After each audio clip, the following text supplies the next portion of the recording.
రేపు RCB versus Punjab మధ్య match జరగనుంది. ఈ రెండు స్క్వాడ్స్ కి చూసుకున్న ఈ మ్యాచ్ చాలా ఇంపార్టెంట్. ఎందుకంటే ఆర్సీబీ ఇయర్ హోమ్ లో జరిగిన మ్యాచెస్ రెండు కూడా ఓడిపోయింది. సో ఈ మ్యాచ్ ని ఖచ్చితంగా గెలవాలని చూస్తారు. పంజాబ్ కూడా ఈ మ్యాచ్ గెలిచి 10 పాయింట్స్ తో టేబుల్ టాప్ పొజిషన్ లోకి దూసుకెళ్లాలని చూస్తారు. సో ఈ మ్యాచ్ కి సంబంధించిన playing 11, head to head stats, ఎవరి ఫామ్ బాగుంది, టాస్ గెలిచిన కెప్టెన్, చేజింగ్ ఆర్ డిఫెండింగ్, ఏది చేస్తే మంచిది, ఇలాంటి వాటి గురించి ఇప్పుడు తెలుసుకుందాం. ముందుగా హెడ్ టు హెడ్ రికార్డ్ చూసుకుంటే ఈ టీమ్స్ మొత్తం 33 సార్లు తలపడితే అందులో ఆర్సీబీ 16 సార్లు గెలిచింది. పంజాబ్ చూసుకుంటే 17 సార్లు గెలిచింది. సో స్టాట్స్ పరంగా అయితే ఈ రెండు టీమ్స్ కూడా నెక్ టు నెక్ గానే ఉన్నాయి. కానీ చిన్నస్వామి స్టేడియం లో మాత్రం ఈ రెండు టీమ్స్ 12 టైమ్స్ తలపడితే 7 సార్లు ఆర్సీబీ గెలిచి 5 సార్లు పంజాబ్ గెలిచింది. అండ్ బోత్ టీమ్స్ యొక్క ప్లేయింగ్ 11 చూసుకుంటే పంజాబ్ లో చేంజెస్ జరిగే అవకాశాలు ఉన్నాయి. లోకీ ఫెర్గ్యూసన్ ఈ ఐపీఎల్ నుంచి రూల్ అవుట్ అయ్యాడు కాబట్టి తన ప్లేస్ లోకి వైశాంక్ విజయ్ కుమార్ రావచ్చు. అండ్ ఆర్సీబీ ప్లేయింగ్ 11 లో మాత్రం చేంజెస్ జరిగే ఛాన్సెస్ చాలా తక్కువ. మాక్సిమం వాళ్ళు అదే స్క్వాడ్ తోనే వెళ్ళవచ్చు. అండ్ రీసెంట్ ఫామ్ చూసుకున్న రెండు టీమ్స్ కూడా అద్భుతంగా పర్ఫామ్ చేస్తున్నాయి. ఆర్సీబీ లాస్ట్ మ్యాచ్ లో ఆర్ఆర్ ని వాళ్ళ హోమ్ లో ఓడించారు. కానీ చిన్నస్వామిలో మాత్రం వాళ్ళకి హోమ్ అడ్వాంటేజ్ ఎలా ఉంటుందో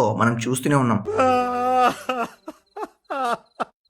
మరో పక్క పంజాబ్ వాళ్ళు చూస్తే లాస్ట్ మ్యాచ్ కేకేఆర్ కి అగైనెస్ట్ గా 110 రన్స్ ని డిఫెండ్ చేసుకుని ఒక మత్తిపోయే విక్టరీ కొట్టారు. సో వాళ్ళు కూడా ఫుల్ హై అండ్ కాన్ఫిడెన్స్ లోనే ఉంటారు. ఇక ఈ మ్యాచ్ జరిగేది చిన్నస్వామి గ్రౌండ్ లో కాబట్టి టాస్ గెలిచిన కెప్టెన్ చేజింగ్ ని తీసుకునే ఛాన్సెస్ ఎక్కువ. ఈ గ్రౌండ్ లో మొత్తం 96 ఐపీఎల్ మ్యాచెస్ జరిగితే అందులో ఫస్ట్ బ్యాటింగ్ చేసిన టీమ్స్ 41 సార్లు గెలిస్తే సెకండ్ బ్యాటింగ్ చేసిన టీమ్స్ మాత్రం 51 సార్లు గెలిచాయి. ఈ సంవత్సరం ఆర్సీబీ చూసుకున్న వాళ్ళకి జరిగిన 2 మ్యాచెస్ లో కూడా ఫస్ట్ బ్యాటింగ్ చేశారు. అండ్ అలా చేసినప్పుడు తడబడ్డారు కూడా. సో అయ్యర్ గనక టాస్ గెలిస్తే ఫస్ట్ బౌలింగ్ ఎంచుకుంటాడు అనుకుంటున్నా. ఇక బోత్ టీమ్స్ యొక్క ఎక్స్ ఫ్యాక్టర్స్ చూసుకుంటే ఆర్సీబీ నుంచి విరాట్ కోహ్లీ అనుకుంటున్నాను. కోహ్లీకి పంజాబ్ కి అగైనెస్ట్ గా చాలా మంచి రికార్డ్స్ ఉన్నాయి. అండ్ లాస్ట్ 2 టైమ్స్ చిన్నస్వామి ఆడినప్పుడు కూడా రాంగ్ షాట్స్ ఆడే అవుట్ అయ్యాడు. సో తన వికెట్ అనేది ఈ మ్యాచ్ లో చాలా కీలకం. ఇక పంజాబ్ టీం నుంచి చూసుకున్న చాహల్ అండ్ మ్యాక్స్వెల్ ఇద్దరికి కూడా ఈ గ్రౌండ్ లో ఆడిన ఎక్స్పీరియన్స్ చాలా ఉంది. మెయిన్ గా చాహల్ కి చిన్నస్వామిలో ఎలాంటి రికార్డ్స్ ఉన్నాయో మనందరికీ తెలుసు. ఇక వీళ్ళే కాకుండా రెండు టీమ్స్ యొక్క కెప్టెన్స్ రజత్ పటిదార్ మరియు శ్రేయస్ అయ్యర్ ఇద్దరు కూడా ఈ మ్యాచ్ లో చాలా కీ రోల్ ప్లే చేయబోతున్నారు. అది ఎయిదర్ వాళ్ళ బ్యాటింగ్ అప్రోచ్ తో కావచ్చు, లేదా వాళ్ళు చేసే బౌలింగ్ చేంజెస్